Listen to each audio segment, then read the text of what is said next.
I'm traveling the east coast of America in search of some of the tastiest cakes the States has to offer. This is just delicious. And I'm unearthing some pretty unusual American treats. I think I'm definitely going to stop at a donut hot dog, though. This is baking in the fast lane. Welcome to the United Cakes of America.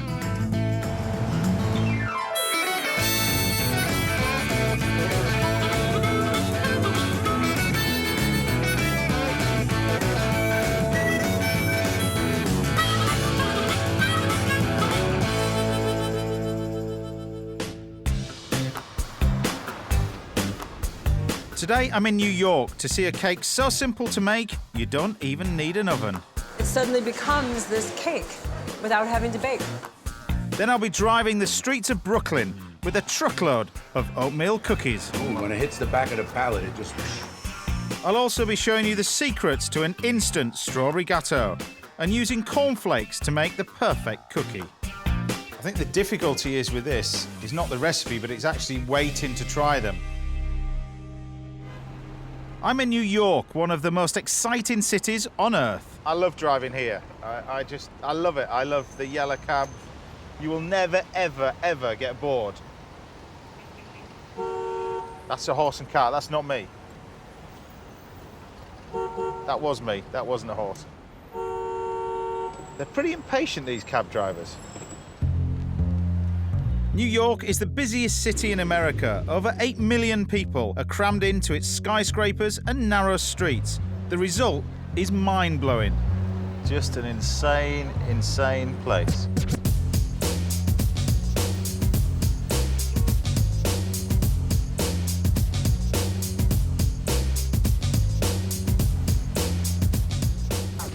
We're actually in the Upper West Side of Manhattan. And those people who watch their films, and particularly the female audience among you, will know this part of the world, because this is Sex in the City. Sex in the City gave the world an insight into the life of New York women, from the men they dated right down to the cakes they ate. The Magnolia Bakery was one of Carrie Bradshaw's favourite hangouts, and I want to find out about a cake designed to tempt those stylish New York women. Hi there, guys. Is Bobby around? Bobby Lloyd is the Chief Baking Officer here. James, nice to meet you. James, nice Welcome to see to Magnolia. So tell us about the bakery then. How did it start for you? Magnolia's been around since 1996. We opened in the heart of the West Village in New York. Cute little tiny store. Yeah. So we serve like old-fashioned American desserts. But there was a certain TV show, film that put you on the map? You've heard of Sex in the City? Yeah. Is that what? Yes. Sex in the City put Magnolia on the map. I think it was like 2001, 2002. Yeah. And now we have 7 stores in the United States. We have 1 in Dubai, and soon to be 4 more internationally: Kuwait, Doha, Beirut, and Japan. The Sex in the City girls love to pop in for a cupcake, but today I'm going to be trying another of their signature dishes, the icebox cake. Icebox is going to be fun. It's very easy. Can you show me how to make it? Absolutely. Good. Let's go bake. By the 50s, America had fallen in love with the refrigerator. 80% of American homes had one, and the icebox cake became a sensation for housewives in a hurry. Time to get into character. I think you look good in cherries. Come on, boy. Yeah, it's going to be so cute. Look at that. Adorable. It's not built for me. It's Look not at it. built. No comment. Right, Yeah, these are cute. it was meant for you. So when did the icebox cake originate, and why is it so popular? Back in the 1950s, a lot of companies would put recipes on the back of their packages. Yeah. So whether it was cookies or pudding. So this cake allowed people to throw the cake together using already prepared cookies and whipped cream. Fast and easy. So you're It was cheating? very easy. You're cheating. Right. No baking required. But you could say, look, I made a cake. Traditionally store-bought, Bobby bakes her own biscuits specifically for the icebox. These are just chocolate wafer cookies. They're Right. very, I don't want to say dry, but they're crisp. They're dry in a cookie, aren't they? Yeah. And that's, you really want it to be a dry cookie. If it's too moist and you do the whipped cream, it'll kind of fall apart. It won't hold its structure. Right. So you need something that's dry and crisp like that. So Right. there's 10 layers of 7 cookies. Right. So we're gonna have some fun with this. Go on then, you lead the way. Okay. We start by folding in strawberry puree into whipped cream. Then place 7 cookies on a thin cream base before it gets really creamy. You want to go to about 1/4 inch to the edge of your cookie. If you have too much cookie exposed, it'll be too crisp. Yep. And if you go too far, it's going to be like an avalanche of whipped cream. I suppose this cake is perfect for New York, really, because everybody's busy. They want to get out and about, do things, dinner parties. And you're not baking either. You're not turning your oven on. Yeah. Which is also if you've done your hair Right. and your makeup's done and you've got guests coming later that day or you do it the night before, you've just opened up an enormous amount of time for yourself. Yeah. It's not long before we've put our 10 layers together and then finish it off with a swirl. So I take it we put it in the fridge, and that way it softens the biscuits now. Yes, and it'll sit for about 4 to 5 hours, 6 hours. As soon as the cookies are soft, it's ready to go. While our cakes go in the fridge, Bobby serves one that's had time to chill. Well, it looks good. It's absolutely perfect. So as the cake sits, it settles. Yeah. The cookies have all absorbed the cream, and they're super soft, So they're right? really soft, yeah, They're like cake texture now. Right. And all your Yeah. layers. So they all meld together. And you can't tell that there's all these layers anymore, except ever so slightly on the inside. Yeah, that's great. It suddenly becomes this cake without having to bake. This is delicious, I have to say. Really, really good.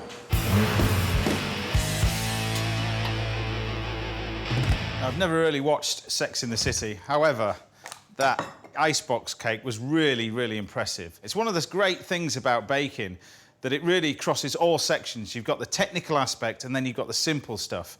And I'm going to show you an equally simple dessert, which is a strawberry gâteau. Now, this is a cake that everybody will love. It's got double cream, strawberries, and cake. Whip the cream, throw in some fresh vanilla seeds, followed by some raspberries. It's a great way to flavour the cream this. A lot of people would add sugar, but you get natural sweetness by just throwing in raspberries. And as it starts to mix, the raspberries start to break down and it'll colour the cream. Once the cream thickens up, your cake's filling is ready. Simple as that. And now for our cake. Take a standard supermarket sponge.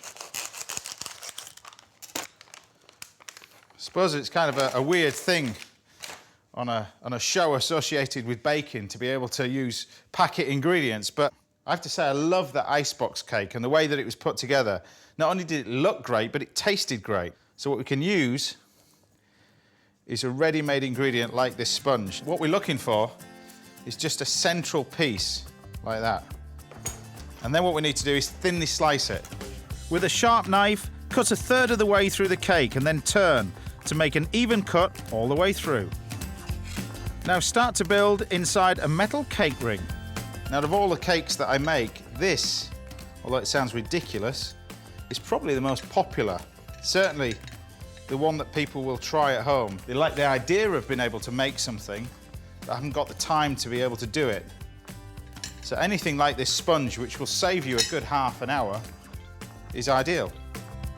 To enhance the sponge, add a splash of orange liqueur. Orange and strawberries go fantastically well together. And then what we need now is the larger strawberries. What I'm trying to do is get the strawberries all roughly the same height. So you place the strawberries all the way around the edge. So you've got it nice and even, that's the key. A few bits of soft fruit in the middle, and then you can fill it with the cream. The secret is with this is to push it out towards the edge of the mould. Now, I know my mum wouldn't mind me saying this, but she was a brilliant baker and still is, bakes amazing cakes. But there were moments, even she cheated, and she used to hide the packets in the bin, right at the bottom of the bin. And as a kid, we were always sent to bed early, so we didn't find the packets whenever there was a dinner party at the house. Once level, add the top layer of sponge and dust with icing sugar. Then cross-hatch the top with a hot metal skewer.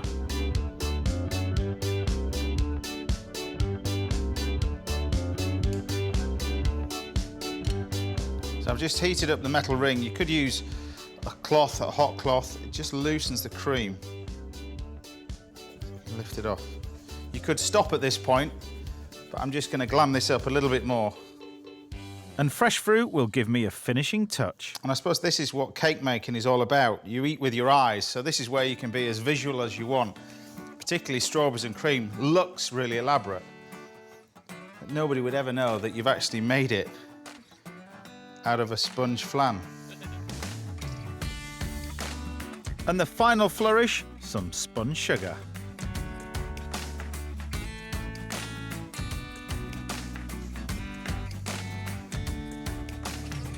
I don't know whether the ladies of New York will do that in their nice, clean kitchens, but it just gives you an idea of what you can do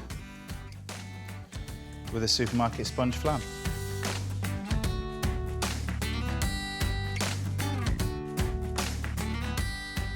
And let's face it, you can't beat strawberries and cream.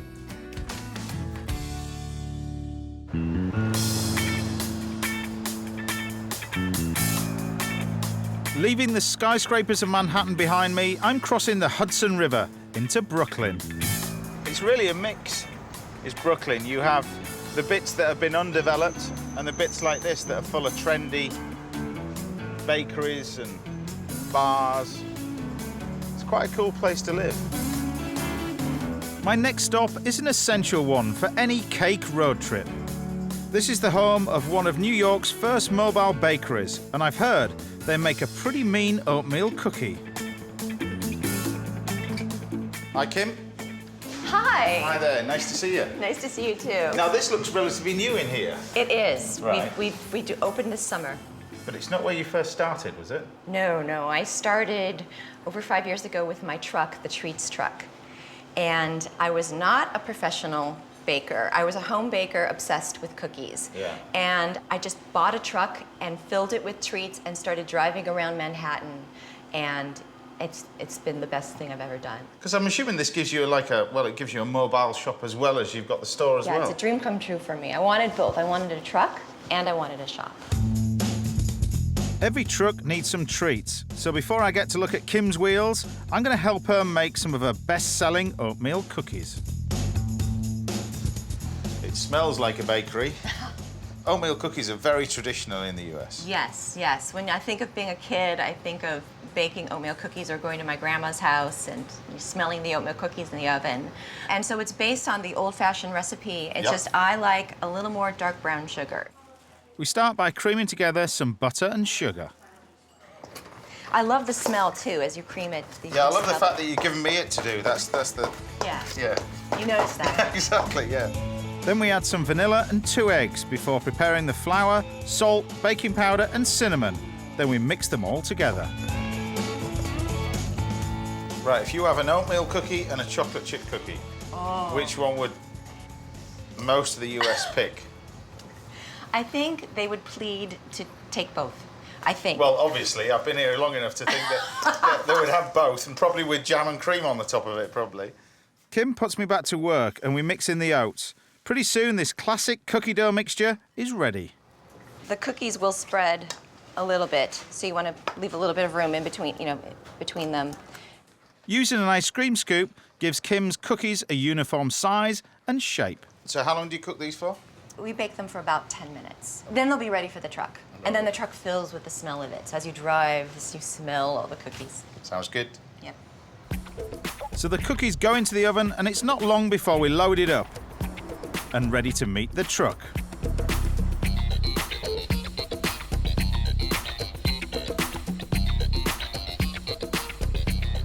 So this is the famous truck. This is my truck, the Treats truck. His name's Sugar. It's a 1999 Freightliner. It actually runs on compressed natural gas. And I bought him used. It's just an empty delivery truck, just a plain gray truck.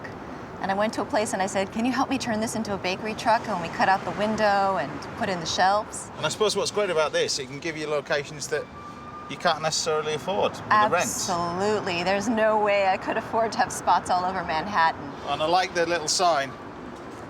Not how's my driving, how's my baking. That's right. This is massive. With our precious cargo safely stowed, we hit the streets of Brooklyn. I never thought I'd be a truck driver. I really enjoy it, being a trucker. Part trucker, part baker. I love it. You can see it's already put a smile on your face already. It's got charm, style, but there's one thing we're missing. It's speed. We've got a bicycle that's overtaken us. Kim, there's a bicycle overtaking us. I believe it. When sugar gets really warmed up, Yeah. then we go a fast, like 25. 25? Yeah. Oh, sugar's moving now. Kim's truck might be slow, but it's a pioneer in a huge industry. Confectionery is worth over $23 billion a year in America. Ready? And it's a slice of that cake that we're after today. Good. Let's sell some cookies. Okay. Today, we're all about the treats. Ah. We have oatmeal cookies, oatmeal old-fashioned, oatmeal with chocolate chip, oatmeal with jam, and we have sugar cookies and raspberry rings. Boom, when it hits the back of the palate, it just opens up. Okay, I'll have an oatmeal with chocolate and oatmeal with raisins. And an oatmeal with raisins, yeah. Well, enjoy your cookies. At last, it's time for me to see just how tasty Kim's cookies are. They're really good, aren't they? I think I'm going to start a treat truck in the UK. It's a great idea. And we can have a treats truck race with our fast trucks. Then I will hold you to that because I think I'll beat you. I think everything will beat you.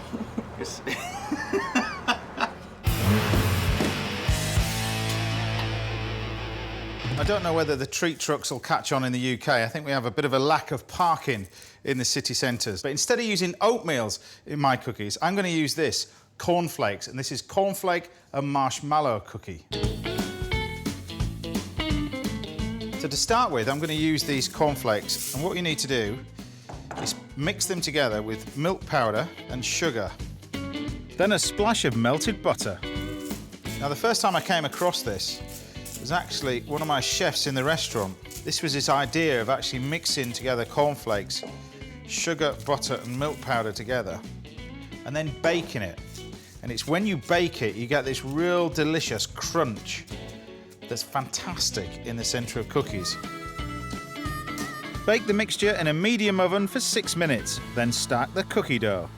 Now, you can't really go wrong with this recipe because everything's thrown in together. I use 2 different types of sugar, light brown sugar and caster sugar, 1 egg, touch of vanilla and plenty of butter.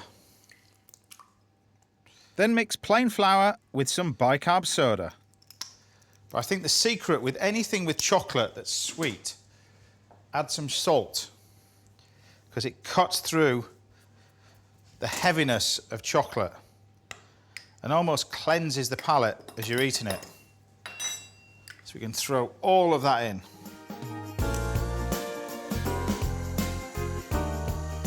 Now, cookies, be it made out of oatmeal or conventionally, are the staple of most American families. And I think the recipes really are passed down from generation to generation. Once the dough is mixed, start to work it by hand. But this is really the standard mixture for a cookie dough. It's not really a bun mix, it's much softer. So I can add my chocolate chips. Now, it's important, if you can't get really good quality dark chocolate in chocolate chips, to actually get a block of chocolate and just dice it up, because you don't want really poor quality chocolate in a cookie. It's all about flavour. My cornflakes are now out of the oven and have cooled down. It's really unusual, but I have to say, it tastes fantastic. And you could just eat chunks of this. It's brilliant. And we're going to use that to flavour our cookie dough. Just break it up inside. When the cornflakes are mixed through, roll out the dough into small balls and place them on a baking tray. In the heat of the oven, the dough will spread out, so give your cookies plenty of room to grow. And then finally, just grab a marshmallow. Now, this is purely optional, but what you will end up if you put this on it is a lovely sticky, gooey centre. Set the oven quite high, about 400 degrees Fahrenheit, that's 200 degrees centigrade. Gas mark about 7, and you want to cook these for 8 to 10 minutes.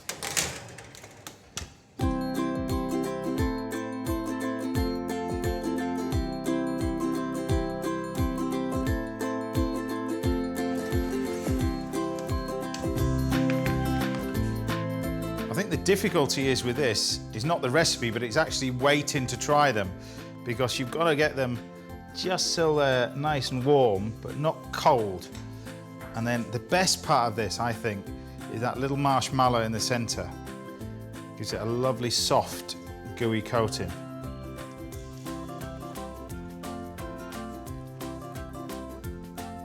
That is a proper chocolate cookie. And that cornflakes, you get that little crisp with it as well. It's crispy and chewy without the oats. It is delicious.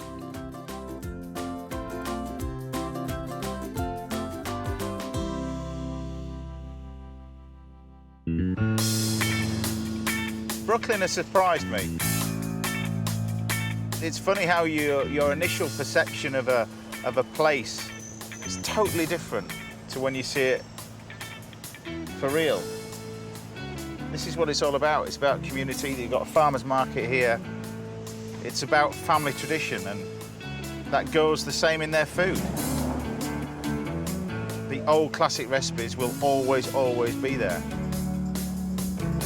It's a great place.